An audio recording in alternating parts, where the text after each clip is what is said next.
नमस्कार। उच्च माध्यमिक आदर्श विद्या मंदिर मालवीय नगर, कक्षा 12, विषय व्यावसायिक अध्ययन, अध्याय 4, अभिप्रेरणा, मोटिवेशन। आज हमारा इस प्रकरण है, चैप्टर में अभिप्रेरणा की आवश्यकता क्या है या इसके महत्व। इससे पहले वाले वीडियो में हमने 6 महत्व के बारे में पढ़ा था। आज हम 5 महत्व, 7, 8, 9, 10, 11, 5 महत्व के बारे में बात करेंगे। अभिप्रेरणा, मोटिवेशन के एक प्रबंधक किस प्रकार अपने अधीनस्थ कर्मचारियों को मोटिवेशन करता है, किस प्रकार से उनको अभिप्रेरित करता है कि वह कर्मचारी अपनी पूरी शक्ति और ऊर्जा से काम करने के लिए तैयार हो जाते हैं और संगठन अपने लक्ष्यों को प्राप्त कर लेता है। तो इसमें जो पॉइंट आ, प्रबंधकीय कार्यों का आधार। प्रबंधकीय कार्यों का आधार में क्या है कि एक प्रबंधक या एक मैनेजर किस प्रकार के कार्य करता है। तो देखो, ब्रीच के शब्दों में है कि अभिप्रेरणा की समस्या प्रबंधक कार्यों की कुंजी है। कैसे कि एक प्रबंधक को, एक मैनेजर को जो प्रमुख कार्य हैं 5, नियोजन यानी उसको प्लानिंग करनी होती है, संगठन ऑर्गेनाइजेशन, नियुक्तिकरण स्टाफिंग, निर्देशन, नियंत्रण और समन्वय को भी आजकल इसमें जो तालमेल होता है उसको भी आजकल इसमें जोड़ने लग गए। हम कहीं पर घूमने जाते हैं तो पहले से योजना बनाते हैं, प्लानिंग बनाते हैं। तो ऐसे ही एक प्रबंधक पहले अपने कार्य की योजना बनाता है, फिर वो किस प्रकार का संगठन है, कर्मचारियों का कितनी कर्मचारी हैं, किस प्रकार का संगठन है, कितने कर्मचारियों की आवश्यकता है, उनकी नियुक्तिकरण कि योग्य पद पर योग्य व्यक्ति का चयन किया जाए। उसके बाद में काम जब उनका देखा जाता है तो उसके उपरांत उनको निर्देशित किया जाता है किस प्रकार कीजिए, ये ऐसा होगा। उसके बाद नियंत्रण कि देखना वो काम हुआ है कि नहीं, सही समय पर काम हो रहा है कि नहीं। तो एक प्रबंधक जो 5 कार्य करता है, इसके कार्यों का आधार मोटिवेशन, अभिप्रेरणा है। यदि उन कर्मचारियों का मोटिवेशन नहीं किया गया तो एक प्रबंधक के लिए कार्य करना बहुत मुश्किल हो जाएगा। दूसरा है परिवर्तनों में सुविधा। देखिए, समय के अनुसार परिवर्तन होता है, जैसे जैसे समय बदलता है तो परिवर्तन होता है। कैसे आप देखते हैं, सबसे पहले ब्लैक एंड व्हाइट टीवी और उसके बाद में कलर टीवी। कलर में भी पहले कर्व वाला टीवी, फिर फ्लैट टीवी, उसके बाद एलसीडी और अब क्या चल रहा है, एलईडी। तो परिवर्तन होता है समय के अनुसार।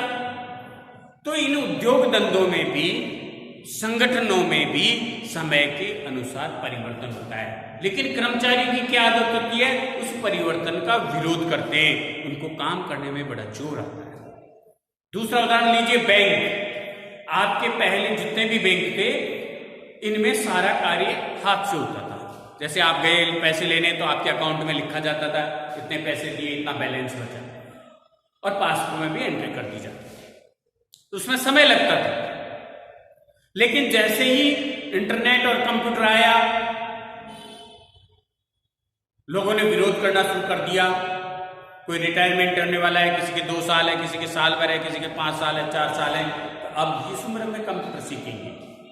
लेकिन बैंक के जो उच्च अधिकारी थे, उन्होंने पहले से पूरी प्लानिंग, योजना बना रखी थी।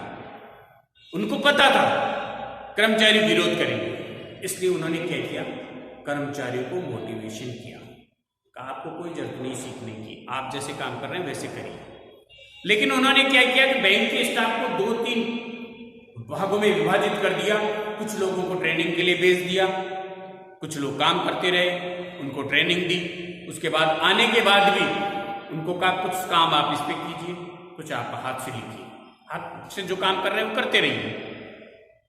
और उनका मोटिवेशन किया गया। कैसे कि आज आपका बच्चा, आपका बेटा बाहर पढ़ रहा है, उसको पैसे की आवश्यकता है, और यदि आपने यहां पैसे जमा किए, उसको वहां मिल गए, तो आपके लिए सुविधा है कि नहीं। आपको आज पैसे की जरूरत है, आपका रिश्तेदार बाहर बैठा है, आपने उससे पैसे की मांग की, उसने कहा अभी बैंक में डालता हूँ और आप 15 मिनट बाद आप निकाल लीजिए, तो आपको सुविधा हुई कि नहीं। ऐसे विभिन्न प्रकार के कार्यकलापों से इनको मोटिवेशन किया गया और उसके बाद ये लोग आज देखो किसी भी बैंक में जाओ, किसी भी उम्र का व्यक्ति वो काम कर रहा है और कंप्यूटर पे काम हो रहा है, और आप यहाँ पैसे डालिए, किसी ब्रांच में पैसे डालिए, एटीएम से पैसे निकालिए, कितनी सुविधा हो गई। तो इनको ये बताया जाता है कि किस प्रकार इन परिवर्तनों से सुविधा बढ़ने वाली आगे, आपके लिए क्या सुविधा है, कस्टमर्स के लिए क्या सुविधा है, देश के लिए क्या अच्छा है। तो इस प्रकार परिवर्तनों में सुविधा होती है। आप पहले से मोटिवेशन करेंगे तो उन परिवर्तनों का फिर आपके कर्मचारी विरोध नहीं करेंगे।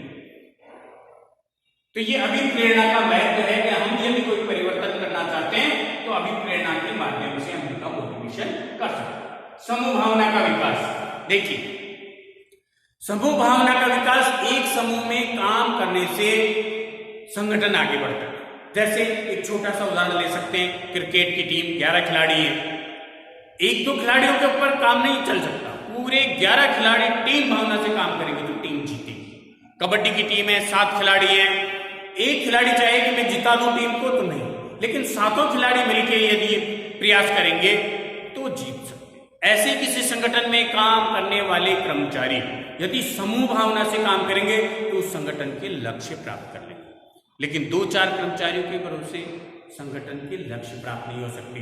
इसलिए अभिप्रेरणा के माध्यम से कर्मचारियों में ये भावना विकसित की जाती है कि हम समूह भावना से काम कर लेंगे, हम सब एक हैं, सब मिलके काम करेंगे और हमारे संगठन को आगे पहुंचाएंगे। इसके बाद है संस्था की ख्याति में वृद्धि।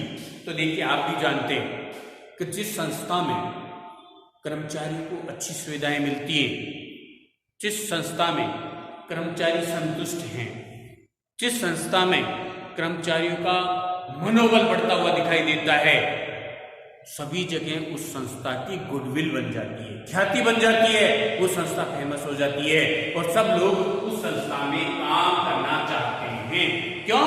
कि वहां के कर्मचारियों को संतुष्टि है, आत्मसंतुष्टि है, संस्था अपने लक्ष्य प्राप्त कर रही है, उसको लाभ मिल रहा है, कर्मचारियों को अच्छा वेतन मिल रहा है, संतुष्टि मिल रही है, वो छोड़ना नहीं चाहती, संस्था उनको नहीं छोड़ना चाहती। तो इस प्रकार ऐसी संस्थाओं की ख्याति में वृद्धि होती है।